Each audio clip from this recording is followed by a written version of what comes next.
Hello, my name's Simon Kerins. It's just coming up to 1 o'clock on Thursday, the 2nd of August 2012.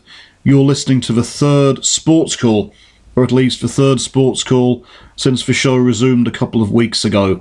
If you're tuning in for the first time, I'd like to welcome you to the programme, and if you've listened before, then welcome back.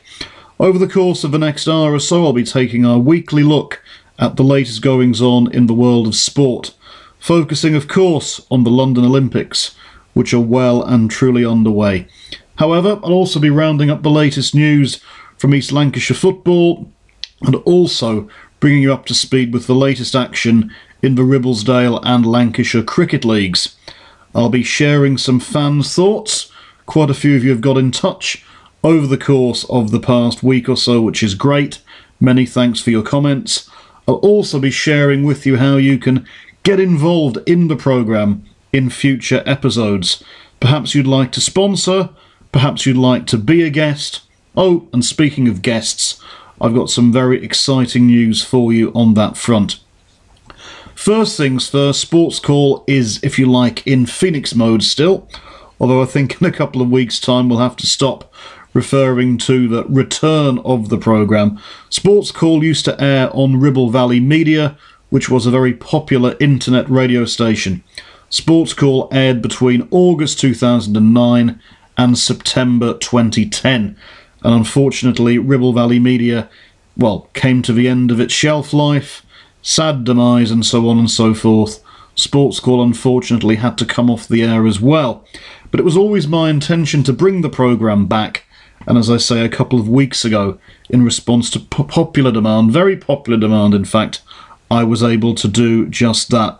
Some people might ask why it took so long to bring it back. Well, it's easier said than done in terms of relaunching a programme that was a big part of my life for over a year. Obviously, I've been concerned with various other projects, and I still am, but it was always my intention to bring it back at the best possible time and in the best possible way. And I sincerely hope that I've been able to do that. Certainly, judging by the positive comments I've received from you, I seem to be doing a good job. It's certainly great to have Sports Call back on air on a weekly basis. We mightn't be live, but you can still interact with the programme. So if you're picking up this broadcast on Friday, Saturday, Sunday, or whenever, you can still get in touch with me. You can still help me to shape next week's programme. And you can do that by sharing with me your sporting news and views, your likes and dislikes. The best way of getting in touch with me is to send an email to simonkerrinssportscall@gmail.com. That's simonkerrinssportscall@gmail.com. If you're a Facebook friend, you can of course interact with me via Facebook.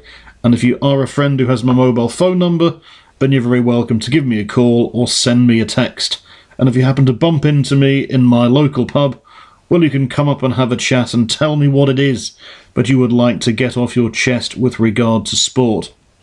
We do have a website that is quite comprehensive in detailing exactly what we did between August 2009 and September 2010. It also features a wide range of testimonials, very sincere, genuine and heartfelt, that was submitted by regular listeners to the programme.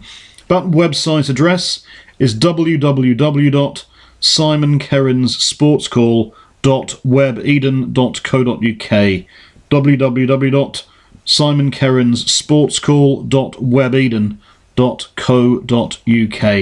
And I will of course be giving you those contact details again later on in the programme. This broadcast, of course, available via YouTube, and some of you may of course be accessing it via Facebook and Twitter as well.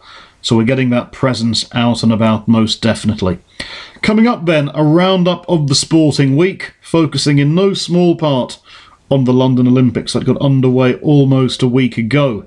It's incredible to think that this Thursday, the 2nd of August, is already day 6 of the Olympic competition. Another 10 or 11 days excitement await us, and we will of course be wrapping up how Britain have done in the competition so far. We were a little bit slow away in terms of the medal race, but we seem to be making up for lost time now. 2 gold medals have already been won. Plenty more opportunities in the pipeline, quite a few of them coming up over the course of the next few days. We'll be paying tribute to all our competitors who have medalled thus far. Looking also at some of the other standout issues of the past 6 days, some good, some not so good, some quite obviously controversial. We'll be taking a look, as I said a few moments ago, at the latest on the East Lancashire football scene, the latest action from the Ribblesdale and Lancashire cricket leagues. Of course, those cricket leagues getting to the business end of the season, and stand by for that special information regarding future guest slots and other relevant features. There is a slight chance, I know I made this comment a few weeks ago, there is a slight chance that the phone might go in the background at some point between now and when we come off air. If it does, I will be ignoring it, and I sincerely hope that you will ignore it too. Whereas I sincerely hope that you won't ignore me. Somebody asked me the other week, in fact a few people have been asking me since the show returned 2 weeks ago, why is there no music on the programme?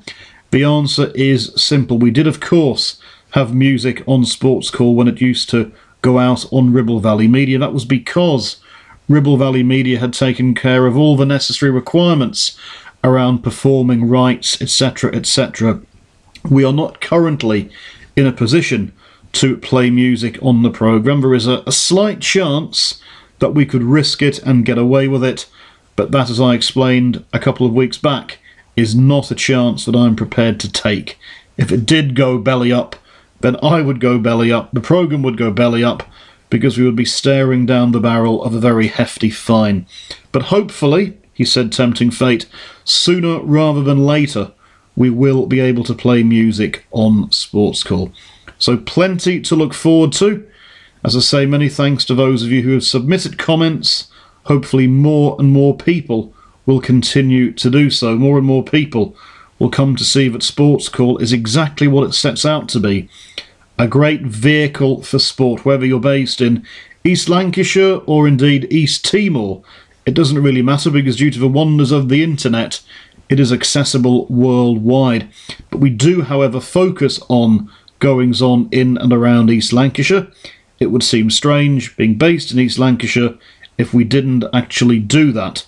But nonetheless, people from all over the country, and indeed all over the world, have got in touch with us in the past, which has been wonderful. Long may you continue to do so. And long may Britain continue to go from strength to strength in the Olympics. As I say, something of a slow start, but we are on track now, quite literally. Well, Bradley Wiggins was certainly on track yesterday when he took gold in the men's cycling time trial. That was the second gold medal of the day. British rowers Helen Glover and Heather Stanning taking gold in the women's rowing pairs to become our first gold medalists of this summer's Olympic Games.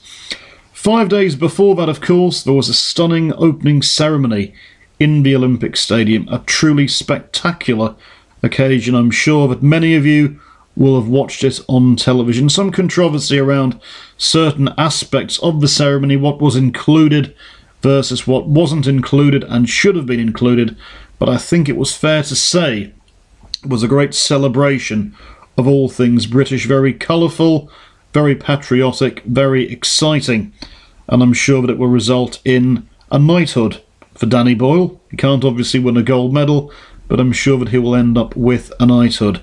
And you learn something new every day. Her Majesty the Queen, she may be 86 years of age, but seemingly she can leap out of a parachute. At least that is what the Chinese reporter was telling his listeners and viewers on the internet. There were clips on the internet. I believe they're now on YouTube. There was also a feature on BBC News 24 about it. He actually thought that the Queen leaping out of the plane in the parachute was genuine. If you're listening, it wasn't. But what is genuine is the fact that these Olympics, the third time London has hosted them, are well and truly underway. And as I say, on this Thursday, just after 1 o'clock, on this Thursday, the 2nd of August, as things stand, we have won 10 medals, 2 gold, 4 silver and 4 bronze. I'm just going to take a few moments to bring you fully up to speed with those achievements in case you are not already aware of them. Helen Glover and Heather Stanning, as I say, triumphing in the women's rowing pairs. Incredible when you think that they only took up the sport a few years ago. It is not as if they have been campaigning in rowing for many years. Bradley Wiggins, of course, Sir Bradley, as he soon will be, I'm sure. However, he is something of an Olympic stalwart, and his success in the men's cycling time trial makes him, for the time being at least, the most successful British Olympian ever. And I'll be taking you through his medal record very shortly. Moving on to silver. Some of you may have seen the Scotsman Michael Jameson last night in action in the 200 metres men's breaststroke in the swimming pool, of course. He did extremely well, narrowly missing out on gold and narrowly missing out on the world record. A new world record was set in the process, and the 23-year-old Glaswegian was very close to it. I'm sure he has a fantastic future ahead of him. And quite a few encouraging signs in the pool as well. Rebecca Adlington, who has already achieved a bronze medal, she's in action later on. She's qualified fastest for the women's 800 metres, so fingers crossed she will be hitting gold form once again. However, for the time being at least, we're in silver mode. We've looked at the achievement of Michael Jameson. Next up, Lizzie Armitstead taking silver in the women's road race. Also silver to the team equestrian, Zara Phillips among them. They took a well-deserved silver. In fact, they weren't a million miles away from taking gold. Zara Phillips very upset, very disappointed, blaming herself by all accounts for the fault that denied us the gold. I think it's fair to say, though, she deserves all the credit in the world along with her teammates. Nothing to be ashamed of. And this morning, in fact, in the last hour or so, the men's fours have taken silver in the lightweight rowing, maintaining our great record in the rowing arena. Eton Dorney. Sounds like a firm of solicitors. It's actually in the home counties. I think it's Buckinghamshire or Berkshire or somewhere around there. That, of course, played host to the Helen Glover and Heather Stanning success yesterday, and it's seen Britain's men take a lightweight silver in the fours earlier this morning. Hopefully gold and silver will be added to. No disgrace, of course, with bronze either. And the men's 8 rowing team took bronze yesterday, including Greg Searle, who triumphed in Barcelona way back in 1992. 40 years of age now, Greg Searle. Great achievement for him and his colleagues. And Chris Froome, who has had a fantastic summer. Some people have described him as the bridesmaid. I think that's very unfair in terms of Bradley Wiggins. Of course, Chris Froome was runner-up to Bradley Wiggins in the recent Tour de France. We've been talking about that on SportsCall over the past couple of weeks. Chris Froome taking the bronze yesterday behind Wiggins in the men's cycling time trial, which started and finished in Hampton Court.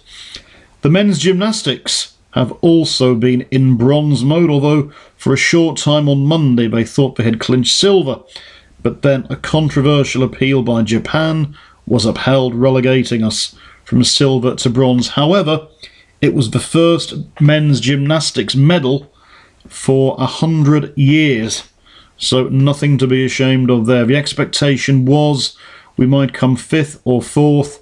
Not many people thought we would actually achieve a medal, so well done to all concerned there. And then last but not least, for the time being at least, Rebecca Adlington, women's 400 metre freestyle. She was the defending champion from that, but it is not her specialist event. She's in action later on, and hopefully on next week's programme we'll be reflecting on a gold success for her. So then, back to Bradley Wiggins. Now, some people who have just woken up to the fact that there is such a sport called cycling might think that Bradley Wiggins is in his early 20s and has just appeared from nowhere to win the 2012 Tour de France. Believe you me, nothing could be further from the truth. Bradley Wiggins has been around for a long, long time. He's only 32, but he has been around for a good while. In fact, in Sydney, 12 years ago, he won his first Olympic medal, taking bronze in the team pursuit. 4 years later in Athens, he took gold in the 4-kilometre individual pursuit and silver in the team pursuit and bronze in the Madison. And in 2008, he defended his 4-kilometre individual pursuit title. He also took gold in the team pursuit, and of course yesterday he took gold in the road time trial. The distinction needs to be made. Yesterday he was out on the road, as he was in France. All other honours were previously accrued in a velodrome. So he's made the transition. Not many people can do it, from indoors to outdoors. It's similar, but it's also very different. And where it is different, it is extremely different. So well done to Bradley Wiggins. What more can he do? Well, he pretty much asked the same question himself. Things cannot get any better, can they? Well, who knows? There's always next year, there's always next time. He is talking about going on for another 4 years to compete in Rio, which will play host to the 2016 Games. But for now, let us bask in the achievements of this great sporting summer and focus on the London 2012 Games. And as I say, there are plenty of opportunities for us to add to our medal haul in the coming days, not least when the athletics gets underway, not least later today when the cycling gets underway. The likes of Sir Chris Hoy and Victoria Pendleton will be out on the track, or out in the velodrome. So the very best of luck to them. And Sir Chris Hoy, if he takes gold later on today, he will become the numero uno in terms of Olympic Brits. He's currently on 4. Sir Stephen Redgrave is on 5. And Hoy has been around for some time. I think he's got a silver or a bronze as well. So he would actually go to the top of the leaderboard. Now, with regard to football, I know that we have our own section on SportsCall for looking at the latest goings-on in East Lancashire, but it would be remiss of me not to focus for the next few moments at least on how the men and women are doing in the Olympic football. Team GB is in a pretty healthy state right now in terms of Olympic football. The women have been fantastic, winning all 3 of their group games, including on Tuesday a terrific 1-0 win over Brazil.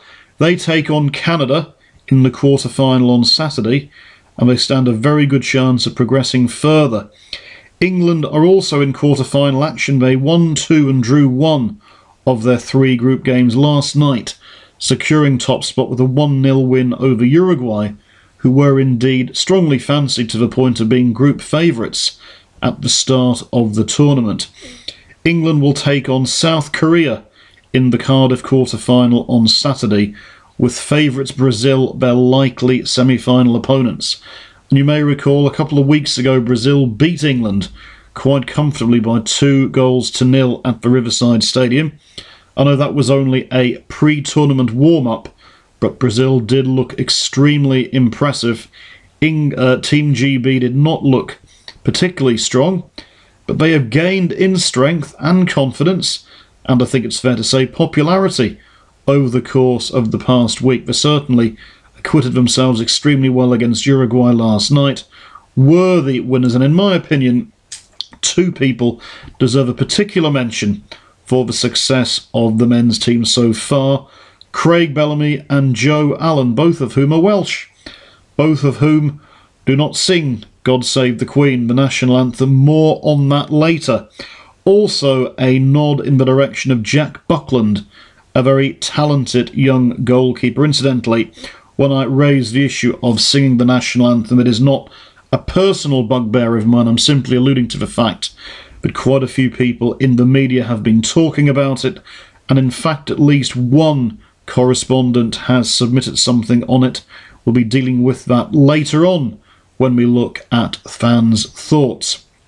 Now, I did say at the start of the programme there has been some controversy as well surrounding the Olympic Games thus far. For example, the Chinese swimming sensation, 16-year-old Ye Shi Wen, who has won both the 400 and now the 200 metre individual medley. But when she won the 400 metres, one of her slot times was actually faster than that of the men's winner. So it seems a little bit of a question mark to raise. Some people have raised the issue of drugs, performance-enhancing substances, and so on. But Ye Shiwan and her family and her coaching team, and indeed the Chinese Olympic team, say she's just a spectacular talent. And again, one or two of you have got in touch around that, and we'll be looking at your comments a little later on in the programme. There's been controversy as well in the badminton, with 8 female competitors being disqualified after their effective no-show, or at least no-go, on Tuesday. They did take to the court, but that was about all they did do.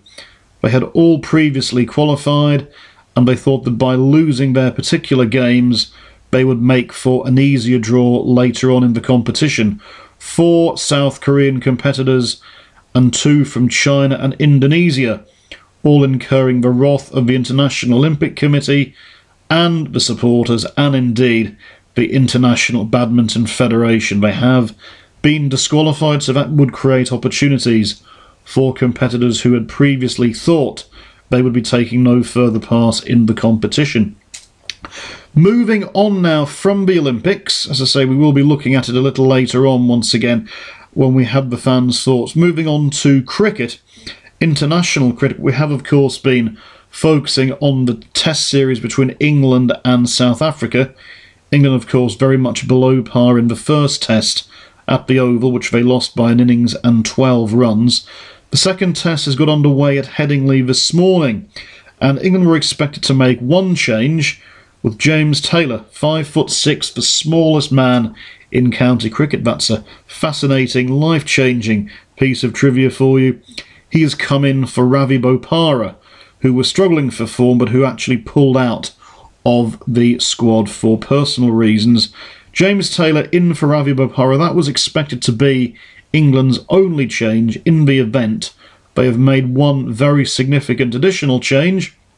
They have dropped spinner Graham Swan, the outstanding spin bowler in the world at the present time, and replaced him with Steve Finn, the 6'umpteen Middlesex paceman who has been knocking on the door for some time and who has in previous test matches never let England down. The expectation was that if Finn was going to come in, Swan would stay in, and Yorkshire all-rounder Tim Bresnan, notwithstanding the fact that the game is being played on his own Headingley home ground, the expectation was that Bresnan would be the man to make way. In the event that is not the case, Bresnan is in, Swan is out. He has had one or two fitness issues in the recent past, Graham Swan, but everybody still expected him to play. And as they neared lunch, and we'll be having lunch roundabout now, as they neared lunch, South Africa were cruising along quite nicely at 80 without loss. They were put into bat. England won the toss. Another surprise coming up. The expectation was that the team winning the toss would bat, but Andrew Strauss put South Africa in. Might just be regretting it. But it is lunch on the first day. Plenty of time for things to turn around. Remember, England were in a commanding position on the first day at the Oval and went on to lose the test by an innings and 12 runs. Give us your thoughts on that, of course. By the time we speak again, the second test will have taken place. If South Africa win it, then they are guaranteed to take over from England at number 1 in the world rankings. If England win or draw, then England will remain at number 1 at least until after the third test, which is at Lord's in a couple of weeks' time. So send us your thoughts on the Olympics, on the cricket, indeed on anything to do with sport. All you have to do is send an email to simonkerrinssportscall@gmail.com. That's simonkerrinssportscall@gmail.com. And I promise, hand on heart, full of sincerity and so on and so forth, to read out your comments. Moving on now to our regular roundup of East Lancashire football. And of course, all clubs are currently in preparation stage at the moment. Blackburn Rovers' pre-season plans had been going quite well, but they suffered a crushing blow earlier this week with the news that new signing Leon Best, for whom they have only just paid Newcastle £3 million, will be out injured until at least the new year. That means the Ewood Park Club needs to redouble its efforts to secure a striker. In fact, they're probably doubling the number of strikers they are now looking for. So they have been linked with pardon me, frog in my throat. They had been linked with Huddersfield striker Jordan Rhodes, been linked with a £6 million move for him. Remember, he was on fire last season in League One. Huddersfield did get promoted via the playoffs, so he has the option of staying at the Gal Farm, staying there this season and trying to help Huddersfield establish themselves in the Championship, quite possibly mount a challenge for promotion to the Premiership, because I have a sneaking suspicion that all three newly promoted teams, the teams that came up from League One to the Championship, Charlton, Sheffield Wednesday and Huddersfield, are all going to do rather well. They're going to surprise a few people in that Championship this season. And if people thought the Championship has been a real quagmire in previous years, a real sticking point, a real battle of the fittest, then it's going to be that more than ever in the 2012-13 season. A real Premiership waiting room. Teams like Rovers, Bolton, Wolves, who have just got relegated, the likes of Leicester, Birmingham, Leeds. I could go on. Burnley, of course, are in there too. And it's not so long ago that Burnley were in the Premiership. I remember the fans' forums that we had in our first year of SportsCall back in 2009 to 2010. Latest transfer news from Burnley: they have signed Sam Vokes from Wolves, a very highly rated Welsh striker who bagged a lot of goals earlier on in his career. They've, comparatively speaking, dried up for him. In fact, the last goal of note that he scored was actually the winner for Burnley whilst on loan at West Ham back in December. I remember that game very well. West Ham had taken the lead at Upton Park. Burnley then equalised, and Sam Vokes got the winner for the Turf Moor side. I was none too happy about that, but I do believe Sam Vokes will be a good signing for Burnley. And of course, he does have history, positive history, with Turf Moor manager Eddie Howe, who worked with him at Bournemouth.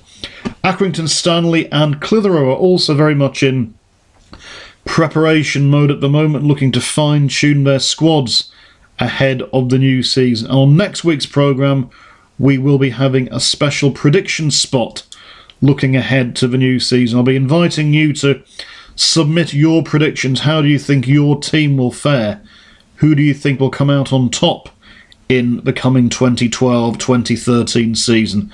Remember to get in touch at any time during the course of the coming week. Simon Kerrin SportsCall at gmail.com. That's Simon Kerrin SportsCall at gmail.com. It really couldn't be easier if you want to get in touch with me here on the programme. Moving on now to the local cricket league. We've had a look at the international situation, the test match between England and South Africa that got underway at Headingley this morning. As I say, approaching lunch, South Africa were 80 without loss. There had been one or two controversies already in that game. We'll probably find ourselves talking about them in more detail this time next week. But so to the Ribblesdale League. Following that, we will take a look at the latest action in the Fosters Lancashire League, and then I have a very special announcement for all you SportsCall fans, particularly for all you cricketing fans, regarding a very special guest interview that I'm going to be conducting very soon. But first things first, the Ribblesdale League action from last Saturday, the 28th of July. Barnoldswick versus Ribblesdale Wanderers. Ribblesdale Wanderers batted first, 156 for 8. Alistair Marsh top scoring with 60. Barnoldswick 158 for 8. Imran Khalid making 73. Ribblesdale's Brannan Varley took 7 for 49, as Barnoldswick won by 2 wickets to tighten their grip on the Senior League Championship. But Baxenden versus Edenfield. Edenfield 155 for 8. Baxenden, the champions, all out 127. A really crushing blow for Baxenden's hopes of retaining their title. We'll be looking at that game in a little more detail very shortly. Next up, Cherry Tree versus Clitheroe. Cherry Tree, the home team, batted first, all out for 137. Clitheroe's Kashif Siddiq taking 5 for 35. In reply, Clitheroe 138 for 5, getting home by 5 wickets, thanks in no small part to an unbeaten 54 from Jack Dewhurst. Earby versus Settle. Earby all out 135, Settle 136 for 3 for a comfortable 7-wicket success. Next, Padiham versus Oswald-Twistle Emanuel. Oswald-Twistle Emanuel batted first, all out for 118. Padiham's Chris Holt taking 7 for 46. Padiham had very few problems in reaching their target, winning by 8 wickets, 122 for 2. John Bushell top scoring for them, 51 not out.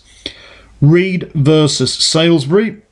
Reed, who still entertain an outside chance of the title, they batted first, 218 for 5.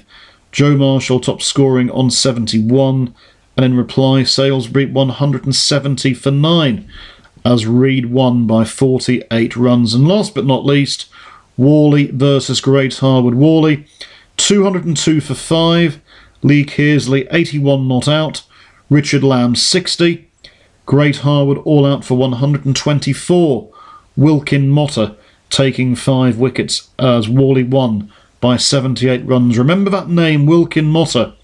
We've been championing him over the course of the past few weeks. Well, he's been championing himself with his fine all-round performances. Just keep that name in mind, and in a few minutes' time we'll be mentioning his name again. You might have an idea what's coming. If you have, great. If you haven't, then hang fire. It'll be very good for you to find out. So to sum up from the Saturday games, the impact of all those results on the title race, and as I said a few moments ago, champions Baxenden are all but out of that title race after their stunning 28-run home defeat to Edenfield.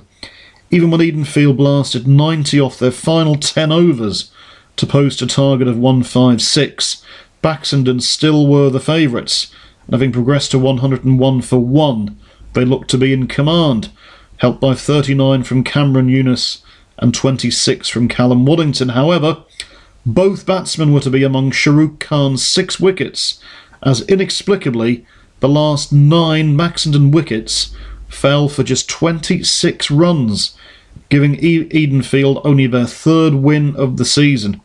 An incredible turnaround. They've got very long odds on Edenfield winning that game, and given what I've just said about the 101 for 1 position, if you were betting in running on that, so to speak, Edenfield would probably have been 100 plus for 1 to win. But they did. So a real blow there for Baxenden. Leaders Barnoldswick remain in a very strong position indeed. They weren't at their best, at least their batsmen weren't, when they took on Ribblesdale Wanderers, but they did manage to sneak through for an 8-wicket win, for a 2-wicket win I should say, 8 wickets down, to secure a 13th league win of the season. Baxenden now trail Barnoldswick by 39 points. Reed appear to be the only side capable of mounting a challenge. They are, however, 29 points adrift with 7 games to go, and were it not for their comfortable 48-run win over Salisbury, then it would be all over bar the shouting. So well done there to Barnoldswick, still in a very strong position. Moving on to the Fosters Lancashire League, and it would seem that whereas Barnoldswick are going to be cruising to victory in the Ribblesdale competition, the Fosters Lancashire League looks set to be a much tighter affair. The top 2 met at the weekend, Enfield visiting Lower House, I should say Enfield entertaining Lower House. They had won away earlier on in the season, and they completed the double on Saturday. A dramatic 2-run win. That's a sign of how close it is between those 2 teams, and made 183 for 4 in a contest reduced in terms of overs by the weather.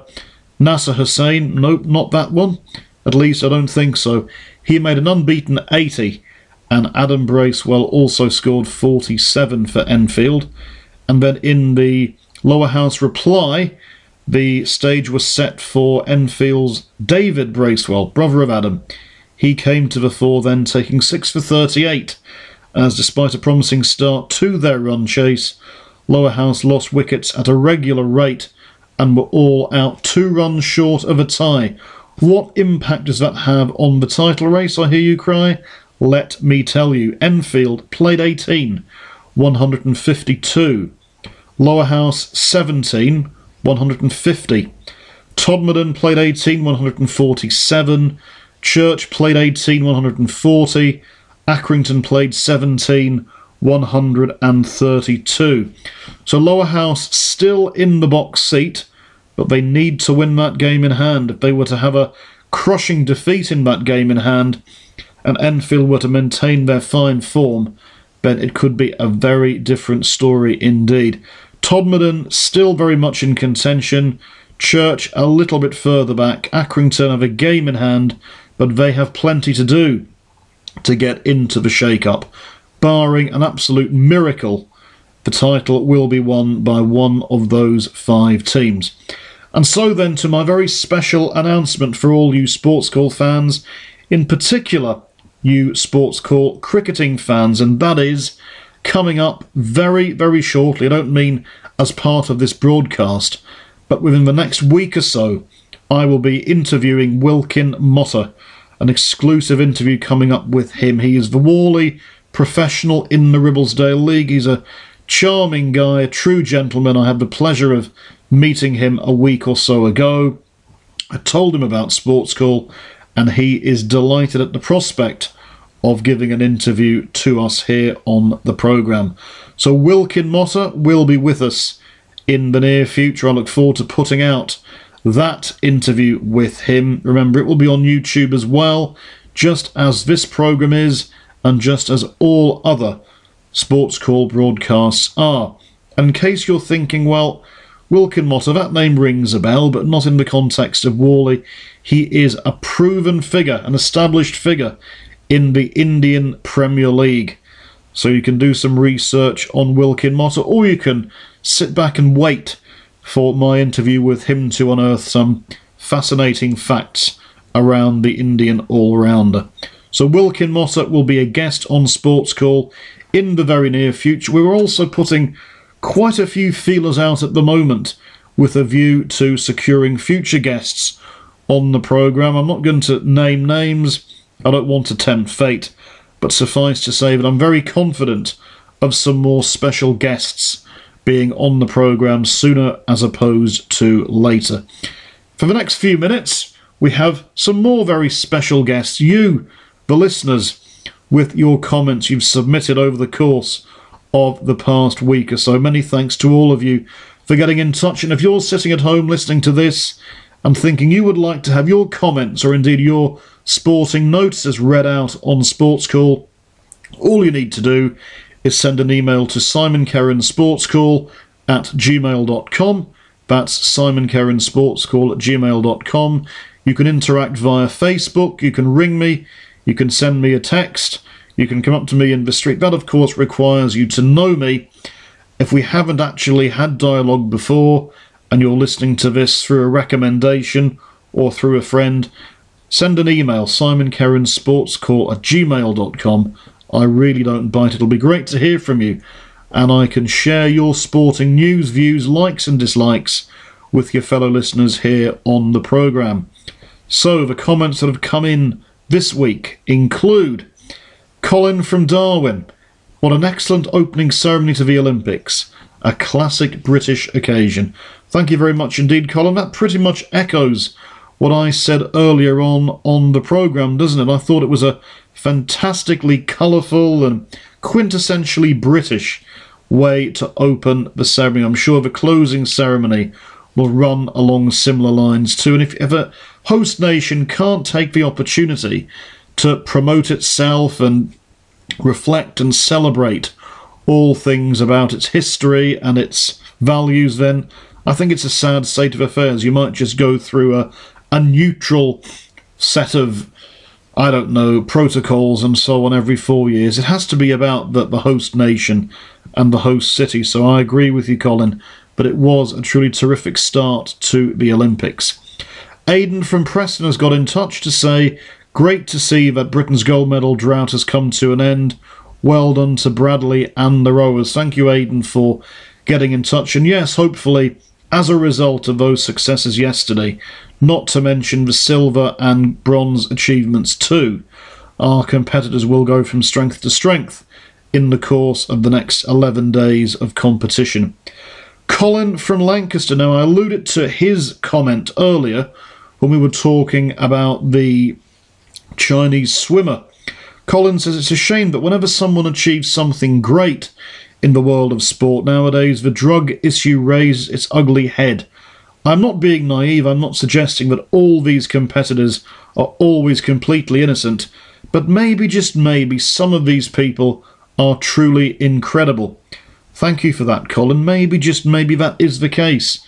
And certainly I take your point about the scepticism and the cynicism that seems to be the order of the day. I'm not moralising one way or another.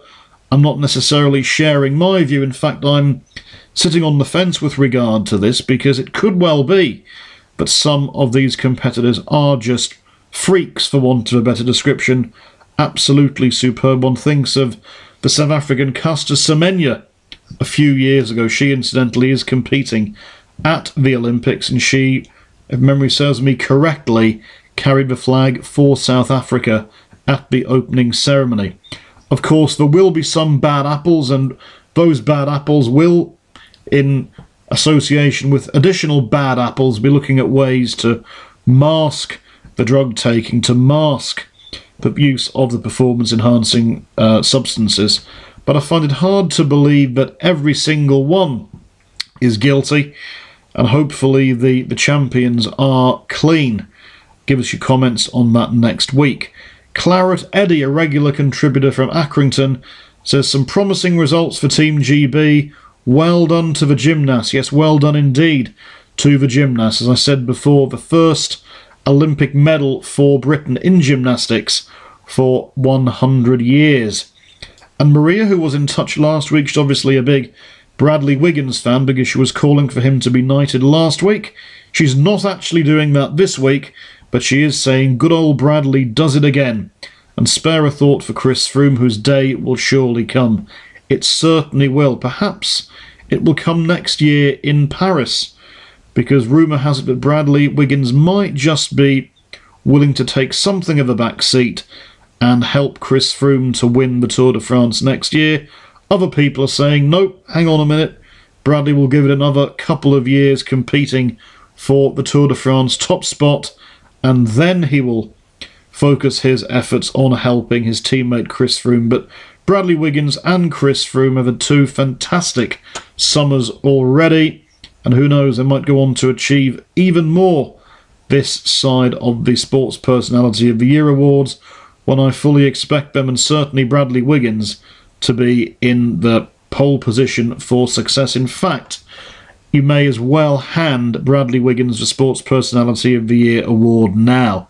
It will be absolutely amazing if he doesn't win it. What he has done this year is truly absolutely amazing. And some more comments that have come in from you listeners. Brian in Standish says, Simon, what are your thoughts on the singing of the national anthem at the Team GB matches?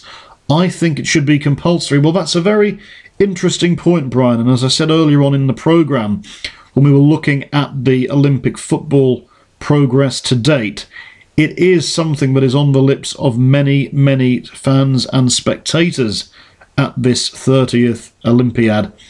My personal opinion is, and I might be in a minority of one here, is that it is not actually a hanging offence for Welsh and Scottish footballers not to sing God Save the Queen. And let me endeavour to tell you why. The English national anthem, if you go to the Commonwealth Games, the English national anthem is not God Save the Queen, it is Land of Hope and Glory. And the Welsh sing Land of My Fathers, The Northern Irish sing Danny Boy, and the Scots sing either Scotland the Brave or Flower of Scotland. However, the combined national anthem, if you like, the British national anthem, is God Save the Queen. But a lot of Welsh and Scottish and Northern Irish have grown up, how can I put it, not exactly loving the idea of singing God Save the Queen. And all of a sudden, take Craig Bellamy, for example, at the age of, 32, 33, he shouldn't be put under duress to sing God Save the Queen. Ryan Giggs, an even better example, 38, 39. I'm not saying he has no respect for God Save the Queen, but Ryan Giggs will have grown up with a greater affinity with the Welsh national anthem. And I think at the end of the day, these two teams, the men's side and the women's side, have come together. They've done extremely well. Remember, it is a combination of England and Wales players in the men's tournament. I think there are one or two Scottish players as well in the female team. I think you need to focus on that group of players working together, coming together, bonding as they have done and are doing. And I think it's very easy for their achievements to date to be overshadowed by this debate and fiasco, if you like, regarding whether or not they choose to sing God Save the Queen. That's my opinion. You may beg to differ, you may feel that it should, as Brian in Standish says, be compulsory. It's a free country, you've got your opinion, and I've just taken the liberty of sharing mine with you. Mike from Blackburn has got in touch. He says the media keep harping on about the empty seats. It's hardly surprising given these straitened economic conditions. Well, Mike, that's a fair point, of course. Some controversy around that, which is actually catered for. In the next listener's comment, Tony says it's typical of the ungrateful prawn sandwich brigade with regard to the empty seats. All these multi-millionaire businessmen have paid a fortune to have these seats on block, and now, because it's raining, they've decided not to bother using them. Well, maybe that's taking things a little bit too far, but certainly a lot of people who would like access to the seats can't get that access. A lot of people who had seats in advance are not sitting in them. I think, again, this is one of these issues. It will always happen at an Olympic Games, that there will be rather unfortunate sideshows. We were talking last week, weren't we, about one or two glitches early on in the competition, not so much the field of play or on the track or in the swimming pool. I was alluding to the wrong flag being displayed, the South Korean flag being displayed ahead of a North Korean ladies football game. We also had the problem of athletes taking 3 or so hours to reach the Olympic Village from Heathrow Airport. I think it was the Australian team that were particularly struggling with regard to that. So it is one of those things. I'm not saying that everything should run perfectly. I'm acknowledging that in the real world, every now and again, there will be problems. But I think we would be letting ourselves down if we let all the side issues detract from what is proving to be a truly wonderful and inspiring games. And of course, we'll be looking in future editions of Sports Call at the Olympic legacy, what will happen at the end of the competition. Well, hopefully, the track and field will continue in the Olympic Stadium, but I sincerely hope, as a West Ham supporter, that we will be able to move in there and play our Premier League games, provided we stay in the Premier League, fingers crossed and all that. I think it would work very well. West Ham are, unquestionably, the main sporting force in East London. They do a lot in the local community, always have done. I'm not just saying this because I'm a West Ham supporter. One thinks of the success of the 2002 Commonwealth Games in Manchester. And, of course, the Commonwealth Games Stadium, the City of Manchester Stadium, is now, of course, home to the Premier League champions Manchester City, who will begin the defence of their title in just a few weeks' time. We're coming towards the end of this programme. It's incredible to think that the time has flown as quickly as it has. Just to recap, Ben, Wilkin Motta, the Indian Premier League star, Worley all-round superstar because he's having a great season, He will be with us in the near future. Perhaps next week, perhaps the following week, we'll see that interview going up on YouTube. Look forward to speaking with Wilkin and putting questions to him that I know will be of interest to you, finding out more about him. And it's a great way of promoting our coverage and support of the local cricket leagues. It's not just about Blackburn Rovers, Burnley, Accrington Stanley. I've always said I would particularly like Clitheroe FC to get more involved in SportsCall. If you're involved with any particular sporting team, football or otherwise, then SportsCall really is your forum. It's your vehicle for promoting yourself and your activities. For example, if you are raising money for a charity, then tell us and we'll tell everybody else. We'll put up links as well to your cause. And speaking of causes, I'm mindful of the fact that right now some household names in the world of sport are in a very precarious position.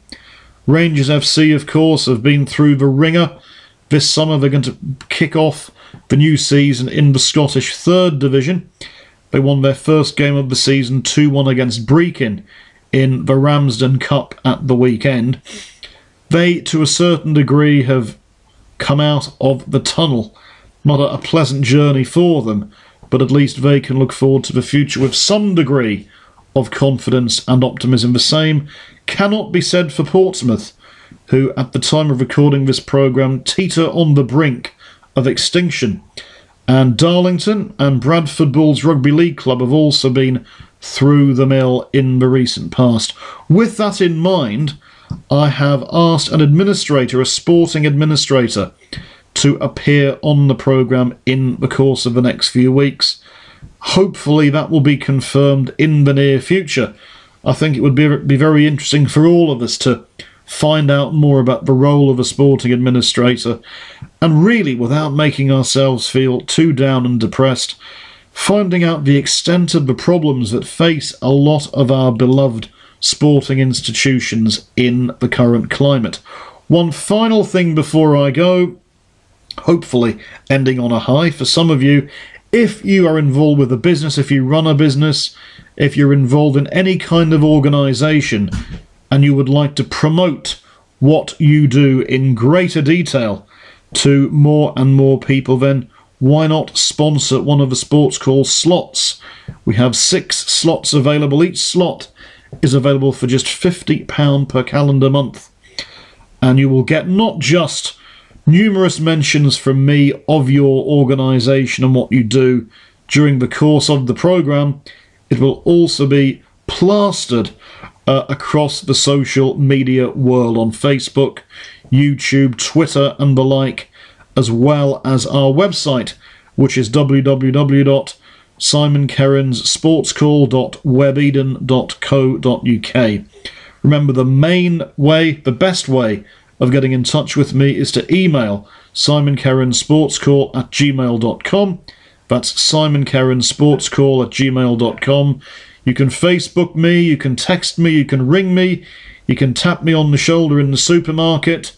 Whatever it takes, get your comments to me, your sporting news, views, likes and dislikes, and I will promote them to your fellow listeners here on SportsCall. Okay, we are now at the end of this programme, the 3rd edition of SportsCall since we relaunched it a couple of weeks ago. I sincerely hope you've enjoyed listening to the programme. Many thanks once again to all of you who have contributed to this week's programme with your comments. Keep them coming in. I'll keep reading them out. And next week, of course, we'll be back with more of the same, looking at the latest action from the Olympics.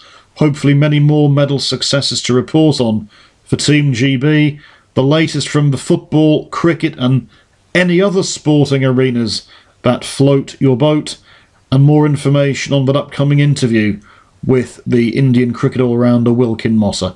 I'm Simon Kerrins, you've been great for listening. Have a great week, and I'll speak to you again soon. Take care now. Bye-bye.